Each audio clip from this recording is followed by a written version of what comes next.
There is this question of once you are in a work optional, as you're saying, enough money, you don't have to work. It sort of forces you to confront this. It's not the easy answer of, well, I'm working because I got to pay the rent. Now it has to be a little bit more of a thoughtful decision of I'm working because blank, and you got to fill in that blank. Tad Fallows spent 10 years building a company from the ground up. No shortcuts, no outside funding, just a vision and the discipline to see it through. Then came the exit. He didn't rush it. He didn't just take the first offer. He paused. He planned. He strengthened the numbers, expanded markets, and made the business truly buyer ready.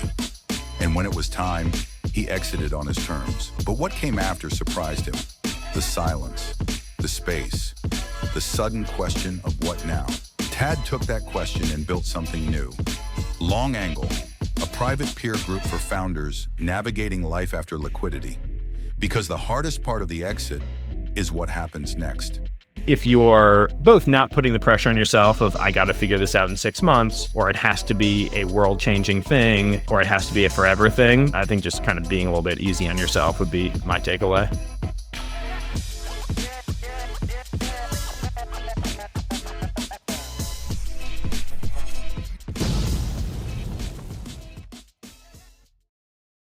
Hey, everybody, and welcome to Your Next. I'm your host, Jerome.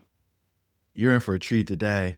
I've been searching high and low for communities of post-exit founders and sometimes execs, and it's been really difficult to find. I've really only found one, maybe two of them, but today we have the honor of having Tad Fallows with us today, and he founded Long Angle after doing some pretty cool consulting, founding a company, exiting it, and then figuring out that his next was this after working for what I call the mothership. And so I think he checks all the boxes on what happens for people who go through the 8 exits of a founder. And this discussion, from my perspective, is going to be a fascinating one because it will give you insights from somebody who's not thinking about the process, but has been through it and is seeing other people go through it. So with that, Tad, welcome to the show, man. So grateful to have you. Well, thank you so much for having me here, Jerome. Really excited about this conversation. So the pedigree is impeccable. How do you end up at Harvard? Let's go there. That's a great question. I haven't been asked that one in quite a while. And I will say, I don't know if you have any younger listeners on your show here, but one perspective I've gotten now in my mid-40s is that it felt a lot more important to me when I was in high school that I go to an Ivy League school, a top 10 school, than I believe it was in retrospect. I felt like one of these existential things. Hey, if my parents went to an Ivy League school, my brother went there, if I don't go there, I'm going to be a failure, going to be off track. But if I look at the people I work with day to day and I meet day to day who are most successful, and you're talking about this community I run, we've got 5,000 people who almost by definition, you have to have been successful to get in there. It is not a wall of Harvard, Princeton, Stanford, Yale. There's some of the most successful, most intelligent people I know went to Purdue, state schools, decided not to go to college, went to the military, et cetera. So maybe a little off topic, but I would say for those or maybe whose kids are stressing about it, I'm less stressed about my kids' college prospects than I was about my own. Yeah, so that's that journey. I will say probably had a bit of an advantage in that my parents went to Harvard as well, so it didn't hurt my odds there. Legacy. Yeah. And that's a good path to go down. I think it opens up doors and probably gives you some exposure, though. Yeah, I think the biggest thing that I got out of it was really the relationships that I made there. The business that I ended up starting after a couple of years, I had 2 co-founders, one of whom I went to high school with, and the other of whom was a good friend of mine from college. And I'm still best friends with both of them now, 25 plus years later, which has been amazing. So that, and then also I was not directly classmates with my wife, but she also ended up going there. So I think the relationships is certainly the most valuable thing that I took away. I think you can get a great class learning from Khan Academy, but the chance to meet a phenomenal set of people is the biggest thing for me. Yeah, I think the networking or the relationships is the magic, and it's filtered so that you're surrounded by people who are expected to do really special things in the world. And if you think you're one of them and you're around those folks, it only increases your prospects. We've got a really cool matrix that we use when we do workshops with founders who are thinking about exiting to give them perspective on what time spent with people looks like post exit. And it's a four square. And then the top left or the top right is mutually beneficial relationships. And what we found with a lot of the people that are in the workshops is many of them don't have a lot of high capacity relationships. They Yeah. tend to be low capacity and maybe high contribution. And so it's like the wizard with 1,000 helpers. And so everybody's around doing the things that they want them to do. But I imagine as you move up in the caliber of people that you're networking with, you get more and more folks up there in that upper right hand quadrant where they benefit you as much or more as you benefit them. And I think some of it is about I haven't read as deeply as you have on it, but as I understand it, a lot of it is those kind of weaker relationships, so called, where it's people who maybe you don't work in the same industry, you don't live in the same city, but then those people can help plug you into a totally different network because it's not just, hey, my neighbor, he also knows my neighbor on the other side, but it's if I've got a friend in Perth, then, if I'm trying to contact somebody, about Australian basketball, he's much more likely to be able to make that connection than the guy next door to me here in Dallas. So I think there's a lot of that. And I found that in my journey, both going to Harvard and then also afterward working at McKinsey and consulting. That was a phenomenal educational experience as well. But I think similarly, that network of people I still 20 plus years later am running into, crossing paths with people who I met working there. So that's a pattern in my career. I love it. I love it. And so you open up the door for me. So, you did what you're supposed to do, get good grades, get into a good school, get good grades there, and then get a good job, right? And so McKinsey, you're a consultant right out of school, which I think is pretty tough unless maybe you go to the Ivy League, but you're in consulting. And so what did you pick up there? Yeah, I think that was a phenomenal job. I enjoyed that tremendously. I think it's a perfect job for somebody who's 22 right out of undergrad. I have some friends who are still working there, and the things that made it amazing then would be more challenging now. So I would be in Hong Kong one week, then flying to Switzerland, then flying to Australia, which if you're 22, haven't made any money and all that sort of thing, this is great. I'm flying first class. I'm staying at fancy hotels. I'm meeting interesting people. I think if you're 45 with kids, it sounds like hell to be on an airplane every day. So really interesting there. So it was just a fun experience. I was there for 3 years out of undergrad, which at the time felt like a very long time, and in retrospect doesn't seem like it. But I think the biggest things that I picked up there were probably twofold. One was just the very tactical, hey, how do you get really good at PowerPoint? How do you get really good at Excel? How can you read a balance sheet? Just like a mini MBA, you might call it. And then the other part, I think, was what interactions and meetings with senior business executives should look like. I think it was very helpful when I ended up starting the software company that I started. I was with two friends, as I said, from high school and college. So we were all in our mid 20s at best, earlier mid 20s. And so, of course, when we were trying to sell to these big corporate clients with $1 billion of revenue, you're still going to look like a 25-year-old kid. But at least if you have seen, hey, here's what an executive meeting is supposed to look like. Here's what a board meeting is supposed to look like. Here is the RFP process. I think it gives you at least a bit of a foot in the door and the opportunity to come across as credible in those kinds of interactions. So I think it was super useful on both those fronts for me. So the first exit of a founder is leaving and being an employee. Yeah. How'd you get the courage, right? Because conceptually, you're making great money and you're traveling the world. Like, it's for a lot of people a dream job at that age. Yeah, it was actually really helpful, the structure of it. So with consulting, at least when I was there, the large majority of people are coming out of business school or graduate school. That was probably 80% of the associates. It was maybe only 20% who are an analyst like myself, straight out of undergrad. And so it is only intended as a 2-year gig. It's not, hey, you start as 2 years here and you go through. That's supposed to be, you're there for 2 years and then you leave and go to business school. And then you come back as an associate, you get on the partner track.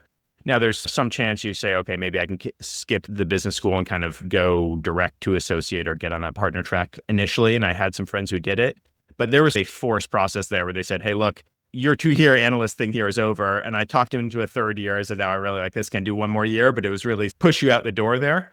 And what was interesting for me is I felt like, okay, I've got three choices here. I can see if I can get them to let me skip business school. I'm really enjoying it, and I want to just continue on a partner track here. A second one was say, okay, I'll follow the standard process. I'll go to business school and then come back afterward. And the third was trying something else.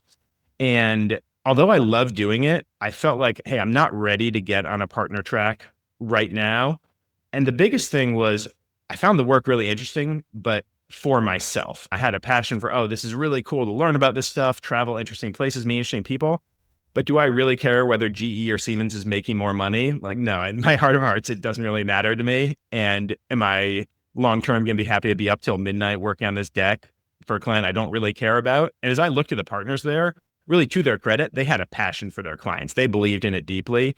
And I didn't feel like I was going to be successful in the long term unless I got to a point where I really cared about those clients. And so I thought, okay, I'm not ready for that, candidly. And if I go there, I'm going to flame out after a couple of years because my heart's not in it. So I said, okay, that's probably typical. So you could go to business school. I think I felt at the time, okay, I've had 4 years of undergrad, learning, building a network. I've now had 3 years in McKinsey, learning, building a network. I'm not sure what I need is another 2 years of business school, learning and building a network. It looks like a fantastic time. You travel the world again, you go drinking with your friends all the time, but I want a chance to roll up my sleeves and do it myself. So my thought was, hey, I'll try and start a company instead. It'll be like a 2-year case study. It won't work. And then I'll have the emotional maturity. I'll care about my clients and I'll come back and try and become a consulting partner there. And that came pretty close. For the first few years, it was pretty touch and go on it. So I tried to see, hey, can you extend my offer to come back maybe by another year, buy myself a little time here. So that was the default plan. Fortunately, we were successful enough that it built into a successful business. And once you're in it 5 years or so, it's going well, you realize you're not going back. But I think I give credit. I loved my time at McKinsey, just phenomenal people, great values, et cetera. And I think a value also was that they pushed me out the door. Yeah, baby bird, it's time to fly. And so you did fly. So you and was it your idea? Was it one of your high school friends' idea? Like, whose idea was this, and what was the software? Yeah. So I had two partners on that business, Sriram and Andreas, and they were probably in similar places where Sriram had also gone to consulting. He was working at Deloitte, the same sort of thing. He was at the 2 or 3 year mark and time to do something different. And then our friend Andreas, he was actually working as a cancer researcher at the Dana-Farber Cancer Institute, which is Harvard's cancer affiliate hospital. It's one of the top cancer institutes in the country. And he got to a similar point. He'd gone there out of undergrad. He was a lab tech, but it was, okay, you're either going to go get your PhD and become on a tenure track to become a professor, or you're going to do something else. And what he had found was working there as a technician in the laboratory. Over those couple of years, he really evolved from spending his time running the experiments, trying to think about what we're going to do with the zebrafish and, how these different pathways work, to more and more of his time building software tools to just keep track of, hey, what's in what test tube and how are we buying this stuff and are we overpaying for these different reagents and that sort of thing. And so by the end, he's saying, look, I'm just building software for my lab. These other labs have started adopting it. So the three of us got together, Andreas really being most of the scientists, my friend Sriram, his both undergrad and grad degree in computer and electrical engineering, is a really software guy.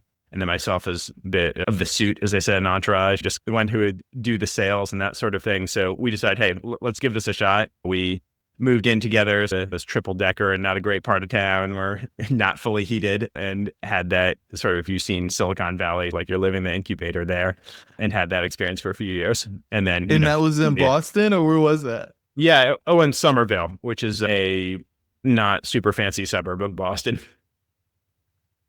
Cool. So you guys, but it's the right risk, right? It's the right time to do it. No kids.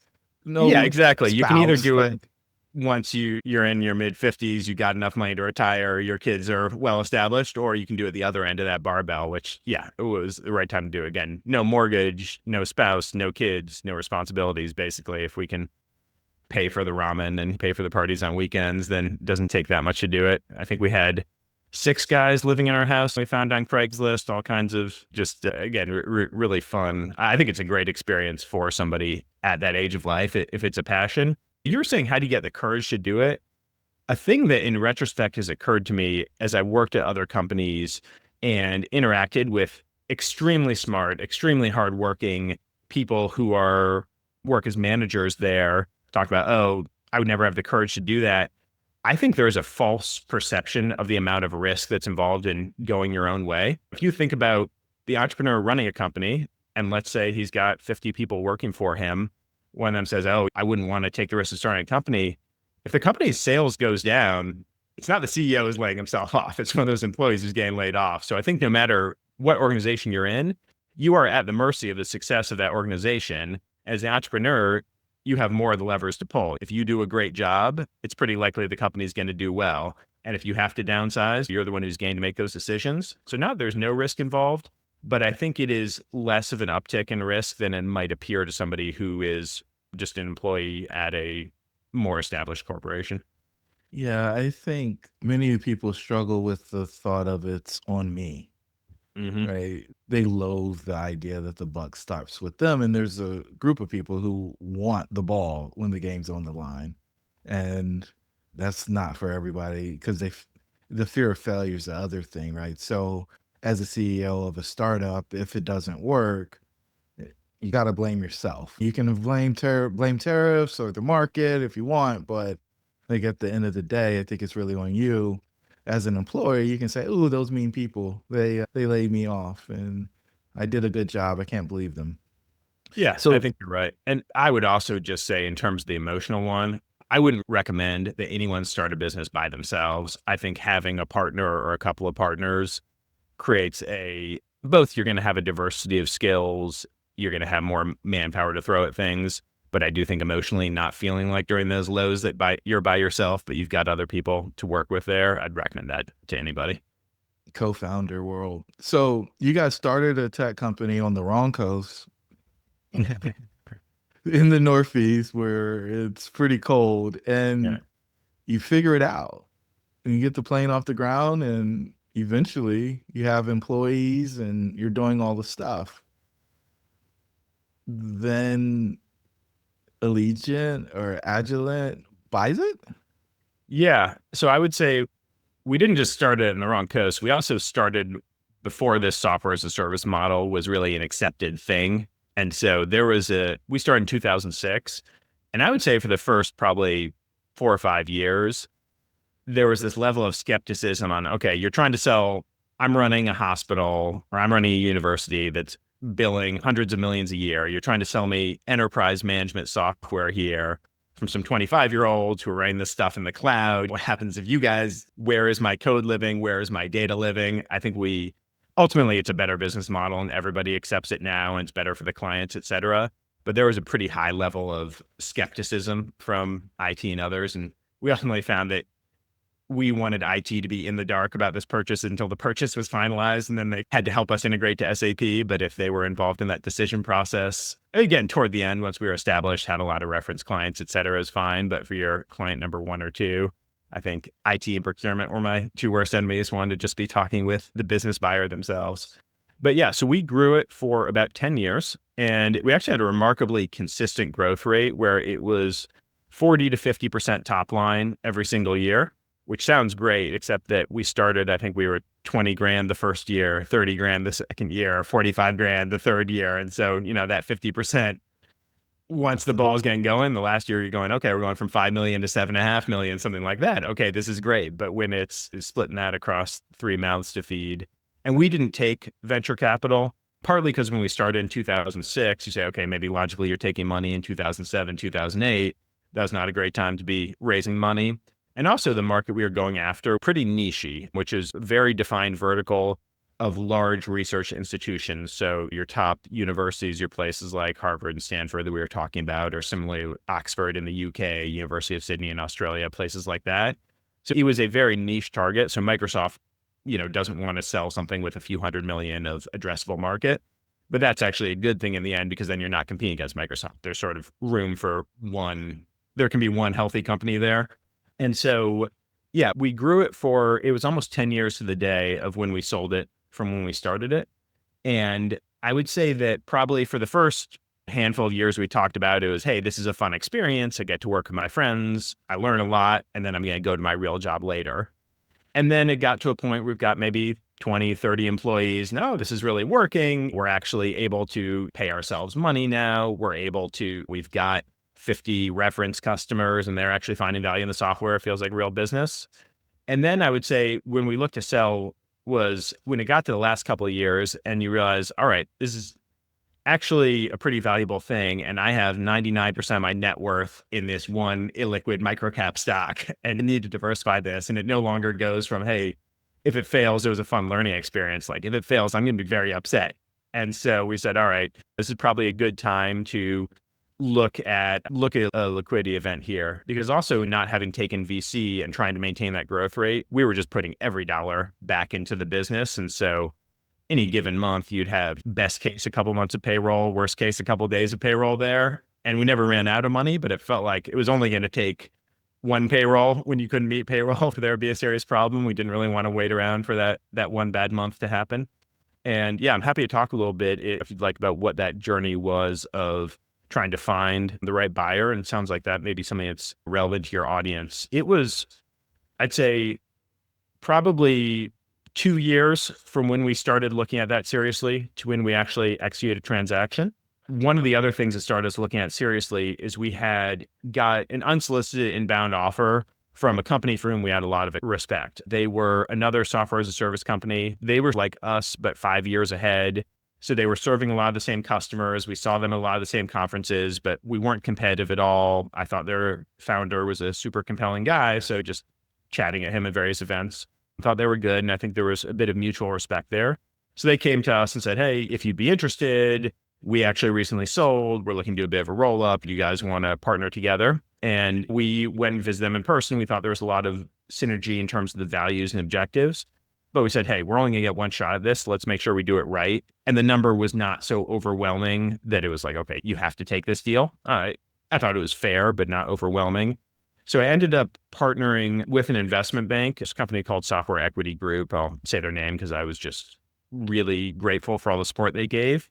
And I'd say when we first went to them, having started talk with this other company, they said, you're not ready to sell yet. You're not ready to hire us. So we won't take you on as a client now. But what we will do is we will, no strings attached, pro bono, just give you advice for the next year on how to get yourself to a point where you are ready to sell. And then if you want to work with us, then you can retain us and we'll go through a proper process. So I really appreciated that sort of opposite of a high sales approach. They could have said, hey, we've got a buyer here, we've got a client here, let's make this thing happen. But they gave us a lot of coaching on just looking through the materials saying, hey, here's a bunch of accounting cleanup you need to do. You need to be able to answer these kinds of questions and be able to show our average churn is this, our net retention is that, our gross retention is this, and a bunch of stuff to have our ducks in a row. They also said, look, as we look at this, if we're going to potential buyers, they're going to like almost everything about this business, but they're going to think that total addressable market is too small because you're just going after this thing here. And that's probably 30 or 40 million. Nobody's going to buy a business where that's the ceiling of revenue. But if you can prove that you're not just able to sell the US, so if you can get 10% of your revenue outside the US, all of a sudden you've doubled your addressable market there. It doesn't have to really be driving the business, but now you're doing business in 15 countries and you can prove that you can go after Ireland next, or you can go after Germany next. And also, we knew that there were a bunch of extensions to our software of, okay, you're not just selling to, without getting too far into the details, it was to manage shared high-end research equipment. You need to prove that you can also sell to the mouse colony and you can also sell to the storeroom. So again, it doesn't have to drive a lot of your revenue, but basically prove that your market, intellectually, that market's there, but actually demonstrate to a buyer. And so they coach us in that. And so about a year later, once we had all of our data and systems in place and had rewritten all of our contracts so they would have the things that customers or buyers would want to see and proven that our market was bigger, we went through a much more kind of traditional structured process. And I will say a lot of people talk about that being the highs and the lows of the acquisition, but we followed almost to a T what we were expecting at the beginning. Again, it took probably 8 months, but okay, we reach out to 100 people, send them the teaser deck, 30 of them write back. We give them an NDA, send them a full deck. 10 of them are going to be interested. We're going to meet with them. They're going to send IOIs. We'll narrow it down to our final list of 5, et cetera. And really followed that process. So I think we were fortunate not having a major hiccup through that. So did they talk to you all about personal planning and figuring out what you were going to do after you exited? No, didn't. I think probably had two focuses. One on what's going to happen to our employees and our customers, having put 10 years into it, which at that point was a third of my life, and the same for Sriram and Andreas. That was really important to us. So, okay, we've got 75 people who are coming to us from a paycheck, and we've got 300 customers who've all made this commitment here. So we wanted to make sure that was in place. And then from a personal level, is look, if we get a good exit valuation here, we're getting a lot of money, everything else will be fine. Those were the two things that we focused on there. Happy to talk about post transition or post exit. Yes, then we did get into many more of those personal questions and had a bit of a journey, but I would not say that we spent a lot of time thinking about it priori, except for, hey, how much money can we get by selling this thing? And probably there, a lot of companies will probably see this. You've got two worlds of buyers. You got your strategic acquirers and you have your private equity acquirers. And I think from a personal level, what I like about we were fortunate that Agilent kind of hit on all dimensions. They were willing to pay as much as anybody else. So we were able to get that personally. But then we felt like from a client and employee and cultural fit, they were clearly the best fit. There was not going to be any of this private equity, let's trim a bunch of fat here, lay off this cost, jack up the rates on the customers, et cetera. They were much more interested. Again, it's a great values-driven company. So they were interested in doing things the right way. So we didn't really have to make a trade-off there. And then I think the other thing is if you sell to private equity, typically you're only taking some of your chips off the table, but they want you to leave in maybe half of your ingoing equity stake. And I felt I didn't want to be halfway pregnant. I wanted to either run the company and own the company and make decisions myself, or have the money, but not still have a whole bunch of my net worth tied up in this, but not really be able to make the final calls about things. So it was probably the one other factor. And the same thing for my partners. We said, look, if we're selling this, we want to truly sell it and truly get our liquidity event here.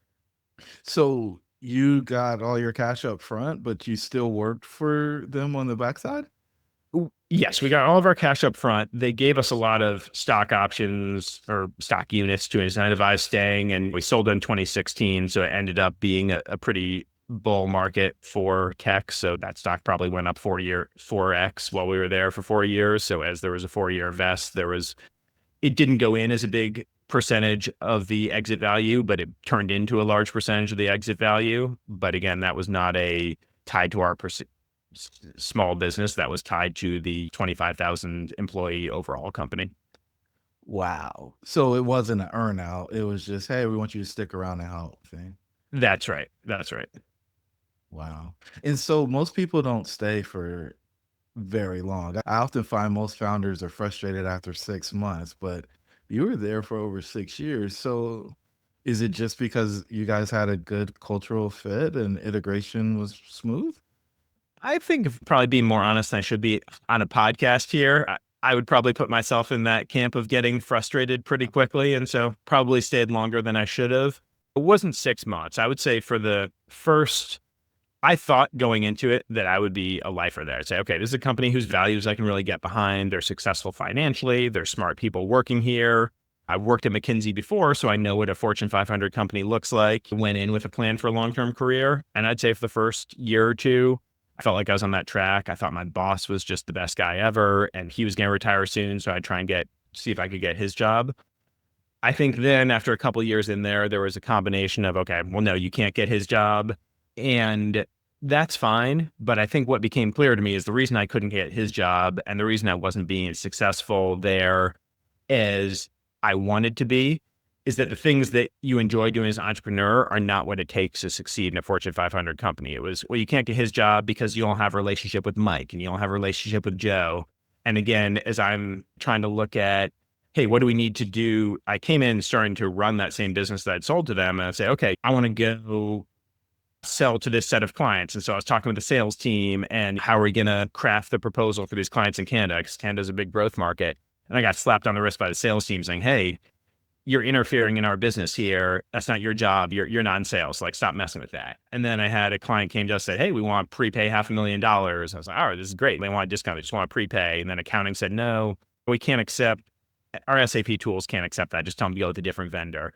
And so it's just sort of this set of things where what you need, and this sounds maybe arrogant or obnoxious, like I know better. I think what's necessary to run a company with tens of thousands of employees just is all of this internal alignment and making sure that the quality group and internal audit and compliance and regulatory and legal, by the way, every one of those is a separate division. You have to make sure all those guys are lined up, and making sure that the European sales org and the European service delivery org and everybody's on the same page.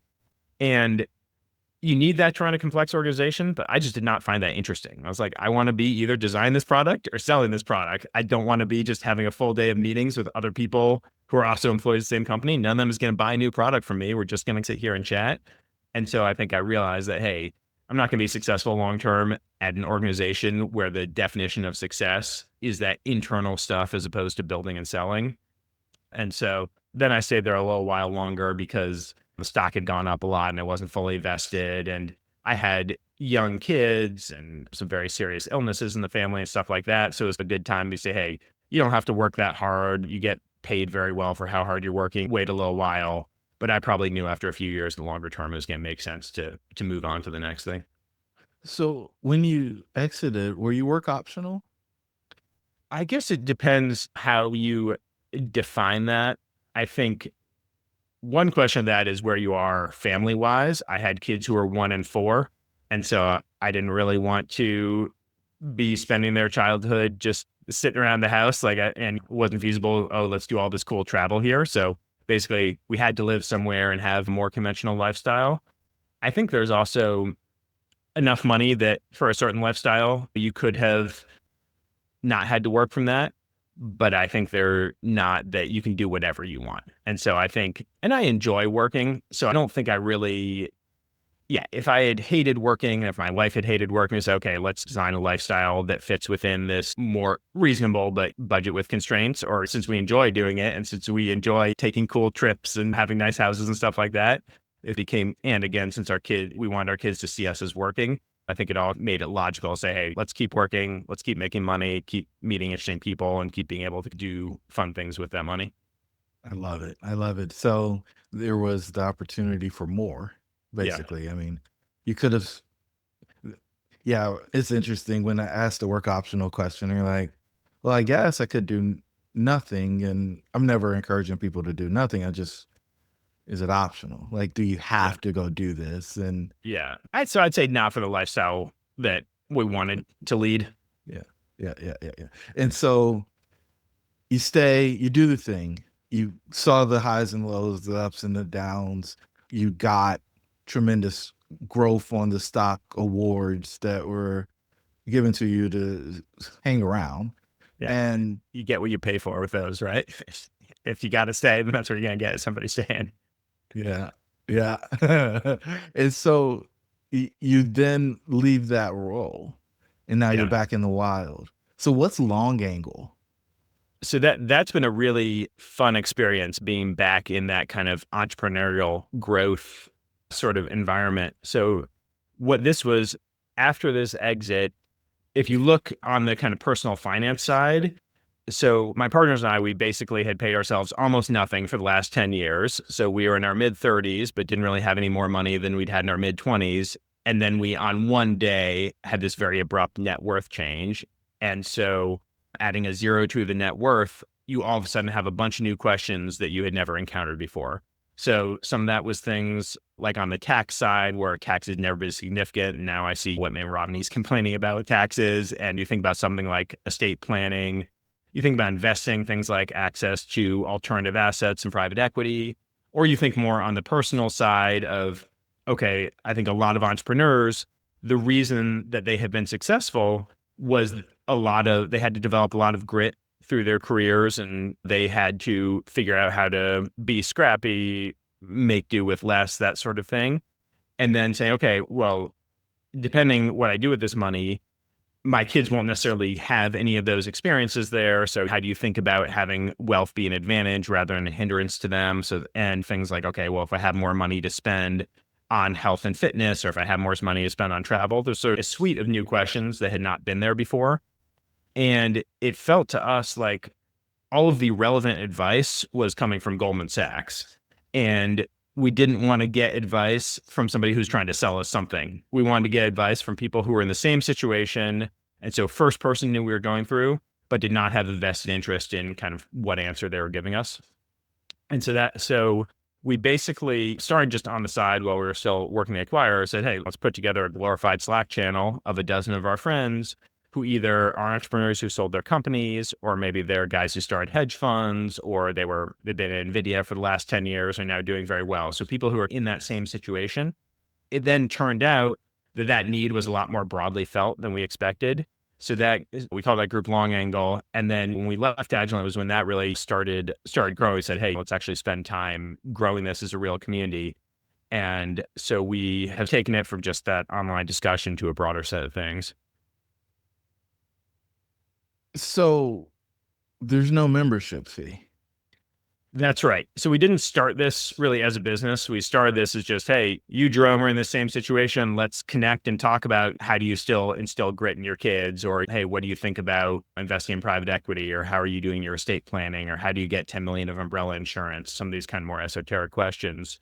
And we found that not having the membership fee enabled us to really pick the set of people we want in the community, not, hey, who are the people who are willing to pay us $5,000 a year, but just who are people who we think are smart and thoughtful and not coming to this to try and get clients or get investors, but really just want to come at it from a learning and collaboration perspective.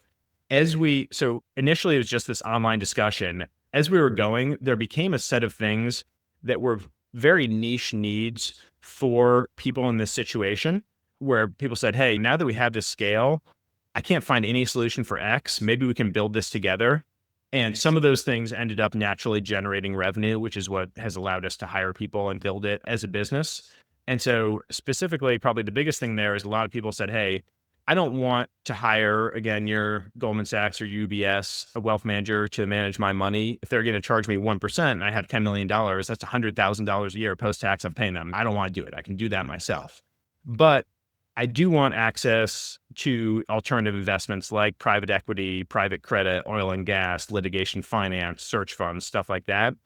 And the minimums, those are super high. It's $10 million. So I'm not going to put all my money into one vintage hedge fund, and it requires a level of expertise and access there.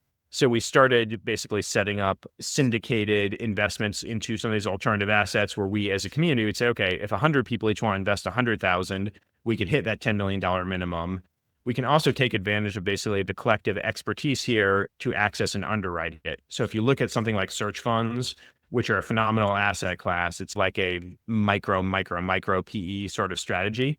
We have in our community a lot of people who are successful ex-searchers who have had liquidity events from that. And so then they can introduce us to the search fund sponsor, say, hey, these guys here are a best-in-class search fund sponsor. I will vouch for us as a community, help us get access to that. And the same thing, if you look at oil and gas, we've got members who are running companies in the Permian Basin or who are execs at public oil companies. So help us sort out, hey, here's the guys who are just basically trying to fleece dentists and do hand waving around tax treatment versus here's the guys who really are third generation in the industry and know how to generate value for their investors. And I'll help make the introductions there and help us do the underwriting. So we kind of piggyback. Everybody's bringing expertise in some unique sector and then share the expertise across the community there. So that's the main way we generate revenue. There's some other stuff we do where people have asked, and we basically do it at cost, but certain things that, again, people want us to do. So for example, setting up peer advisory groups where a lot of people want to have this set of, okay, there's maybe 8 other people who are in a similar situation to me, and they meet for 3 or 4 hours once a month on a recurring basis with a moderator. Again, that costs something to manage because we have to hire a moderator, but we don't need to charge 10 or 30 grand like some other groups do for that. So we can do it on a much less expensive basis. But it's these things that are a unique, if you're in the situation of having generated a significant amount of wealth fairly early, you've got these needs that are underserved in a broader population because they're just not that common.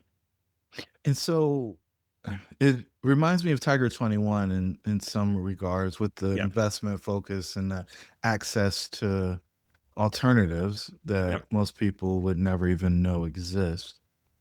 Do you find that the folks who have created this amount of wealth early are struggling with what they're going to do now? Like, do they ask what's next? And do you support them in that?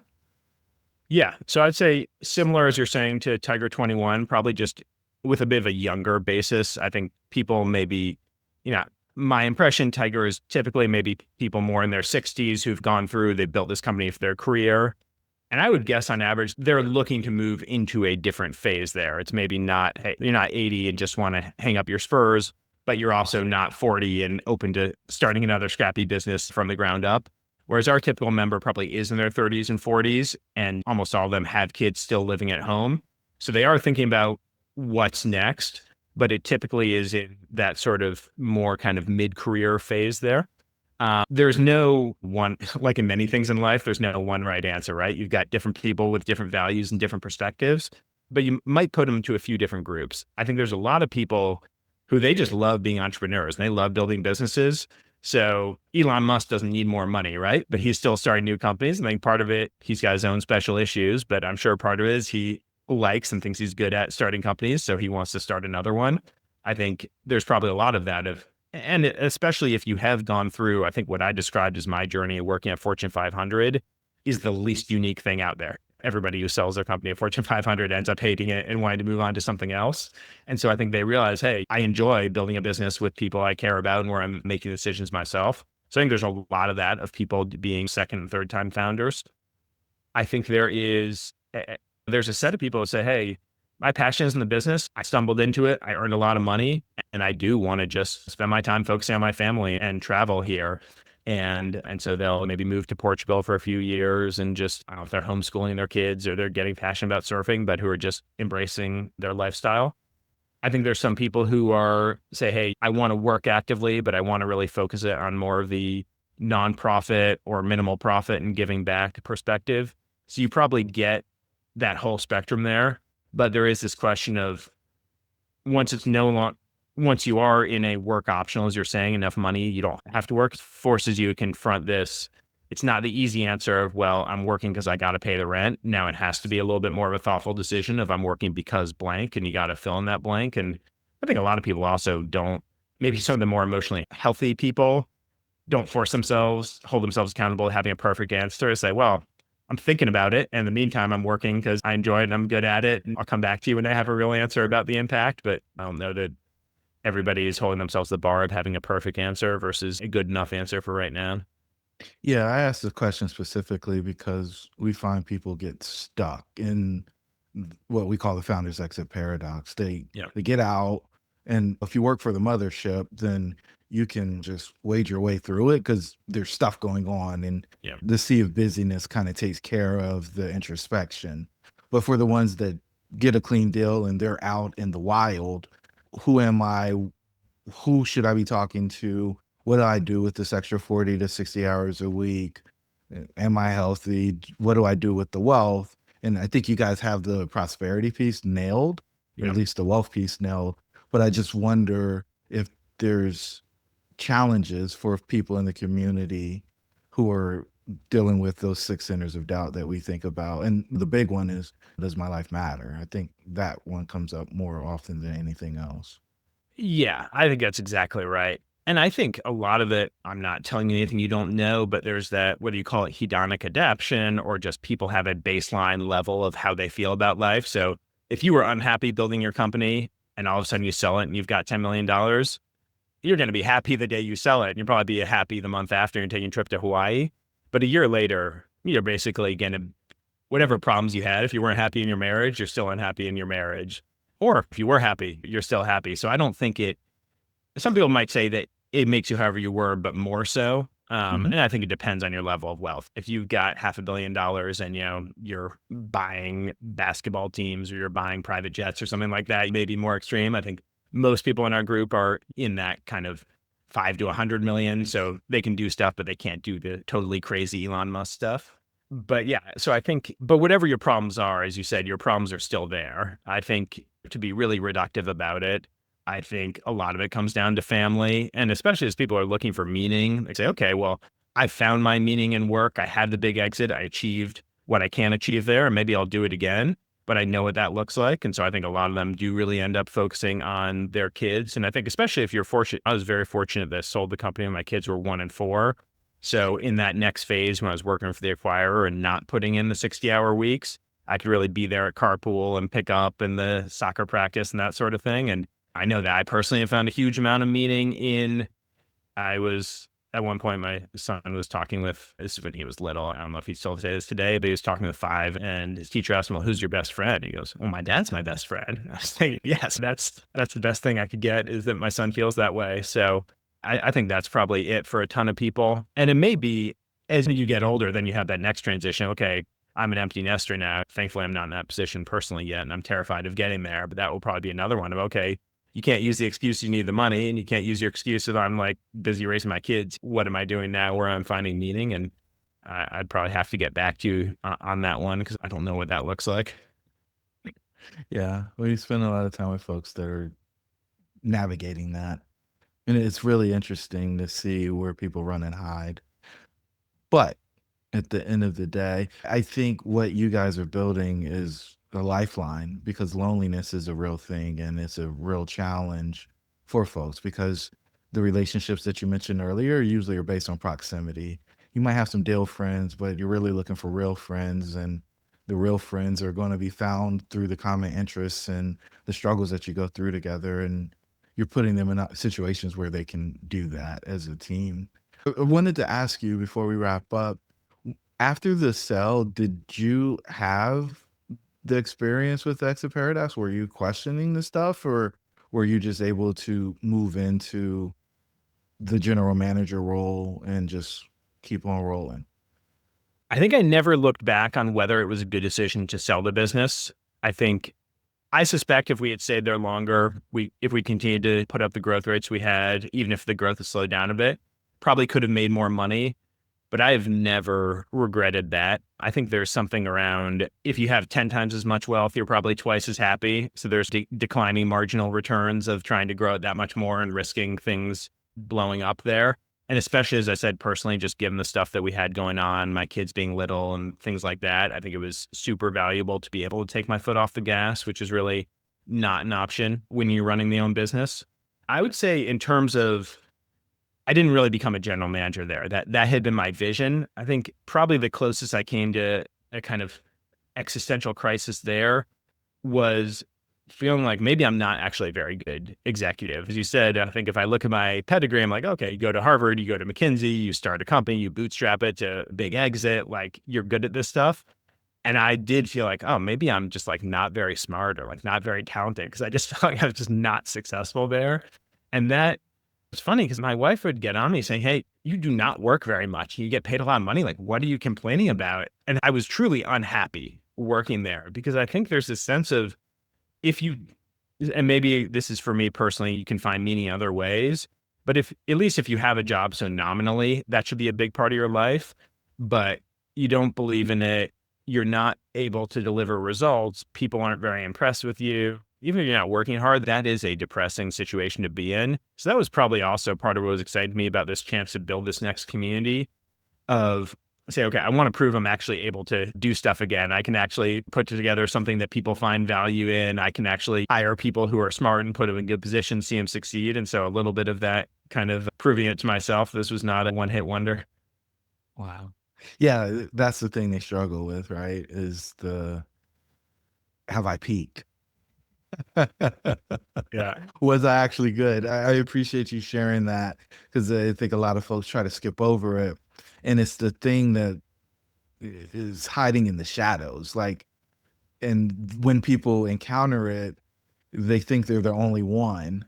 And part of the meaning of this show is, one, to highlight the successes, but to also prepare people, because no, it wasn't a fluke. Like, you actually did it. You got the payday, 7, 8, or 9 figures. And now you have to figure out what's next. But I think you got to optimize for something different. You're not optimizing for solving the money problem. I think you're solving the fulfillment problem and the impact or the significance problem.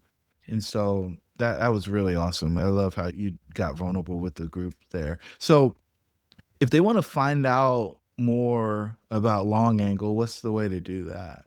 Yeah, would love to hear from any of your guests. Either feel free to just drop me an email. It's Tad, Tad, @longangle.com. And that's my actual email address. Very happy to chat with anybody.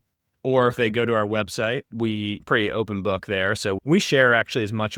The internal discussions are private, but we do a lot of benchmarking kind of research, because as I said, there are some most unique or niche challenges here. Like I'll just think about asset allocation. People saying, well, how much of my portfolio should I really put in these different asset classes? Or if I have a lot of wealth, but maybe not as much income, how much of that should I be spending? So we do a lot of surveys around income and spending and asset allocation and insurance and wealth management, things like that.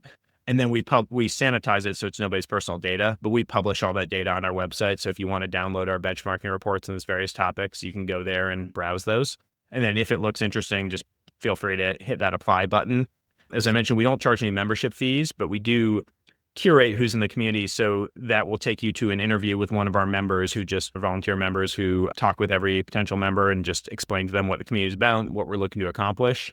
And our goal there is not to have a homogenous set of people. We don't want it to be all 30-year-old guys living in San Francisco who sold their tech company. We want to have a breadth of genders and races and geographies and ages, et cetera. Really what we are filtering is that it's people who are coming to learn and people who are coming to collaborate and not people who are looking to sell. So if you're a wealth manager looking at this as a place to acquire clients, or if you're running a VC fund, you want investors, it's not going to be a fit, and we'll have you in the community, but everybody else we would love to learn from and love a chance to meet. Love it. I love it. I love it. And so the final question I love to ask everybody is, we covered a lot of ground today.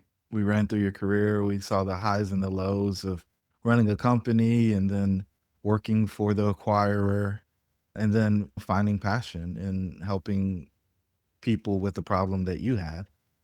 What's the one thing you want the listeners to take away? I would say that your point around finding passion, finding meaning on the next one, I think people don't, it's easy to be too hard on yourself there, saying, hey, my meaning should be helping, being like Nick Kristof and helping orphans in Africa and having this uniquely transformative do-gooder thing. I think it's okay if you say, hey, my passion is focusing on my family right now, and that's what I'm going to do now. Or, hey, I actually just enjoyed running a business and I'm going to start running another business. Maybe that's not going to change the world, but like, if you're good at something and you're finding value in it, creating jobs, having happy customers, not bad. And I think also not saying this bar of, hey, I have to figure things out for the next 50 years. I think if it's, okay, well, I'm enjoying this now and I've got the right thing for myself in these 2 years here, that I think that's kind of good enough. It's interesting. I was talking with Morgan Housel, who's a personal finance author, and he has this, I think he calls it the end of history fallacy. I think I'm attributing it to him correctly. That's basically, if you look at yourself today, it's very easy to say, hey, the things that I care about, the things that I want today are not the same things I wanted 5 years ago or 10 years ago or 20 years ago. And everybody will intuitively recognize that.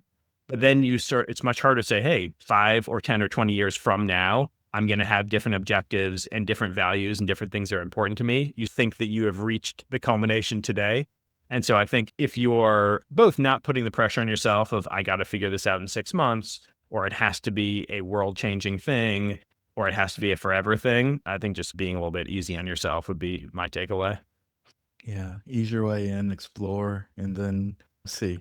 We've got a process, and it starts with nourishing, then evaluating, and then exploring. And so I think what you're talking about is, hey, I got a North Star, but like, how do I actually do it? And do I like doing it as I'm figuring out how to do it? And then once you figure that out, I think the transcendence is the thing where you actually step into being that person and doing the thing. So, but I think the grace and the ease, the understanding, the compassion, the understanding is something that is missing from a lot of entrepreneurs, because they feel like they need that in order to succeed. They got to drive, they got to force the result and the outcome. And I think this is a lot less about forcing and a lot more about flowing. Yeah. Yeah. And it's hard because you don't have, hey, you're running a business. It's clear. My objective is to make more money. So it's just like a very clear structure. I want to drive revenue. I want to cut costs. I want to do this. You don't have that framework. So I think may sound like a world's tiniest violin problem, but it is actually hard. It is actually confusing. I'm actually very adamant that it's a real problem, because the person that's going through it, one, has been really talented. They're really talented. They've helped a lot of people if they got to the place where they created an exitable business. If you think about the math, like, they're more likely to play professional sports than achieve that goal, right? And then you go to a level higher, like, in order to assemble a team and have the team stay long enough, you had to be a reasonable person. Like you had to have some values, you had to have some morals about you. And for that to even the company to grow to the place where it was transferable from a value standpoint. And so yeah, I don't think that we should begrudge the people who had a liquidity event because the sacrifices that they made and the other people that were enriched along the way and impacted through whatever problem the business was solving is a real contribution. And so the fact that they sold a piece of them in order to have that liquidity event, I don't think that should ever be frowned upon. And I do believe that those folks deserve support. And I don't think they should have to hide about the struggles that they have because that leads to suffering in silence, and that isolation leads to real mental health issues that probably won't ever get solved. And for me, that's a challenge. Well put. So, Tad, this was awesome, man. I really encourage folks to either shoot them the email. I can't believe we put it out there. Send them the email or hop on the website and do the research and understand the value that they're offering for you guys. Being an immigrant to the land of wealth is one of the most overwhelming things that you can do. And if you don't know what to do with it, it's likely that you won't have that wealth long term. And I think they're solving that problem well. And you've got a peer group around you who you can have conversations with without having to pretend that you aren't wealthy, which is what a lot of people do on the backside of their exit. So, Tad, I really appreciate you sharing your wisdom, knowledge, and experience today. I think you guys are doing something that is very worthwhile for people who absolutely deserve the support. And I'm really happy to be on this journey with you with helping founders with their post-exit life. Well, thank you so much for having me. And I agree with everything you said. So thank you for putting on the podcast in general beyond just this episode. I think it's a service. So thank you. Yes, for sure. To our listeners, your dreams should be real. We'll catch you on the next episode.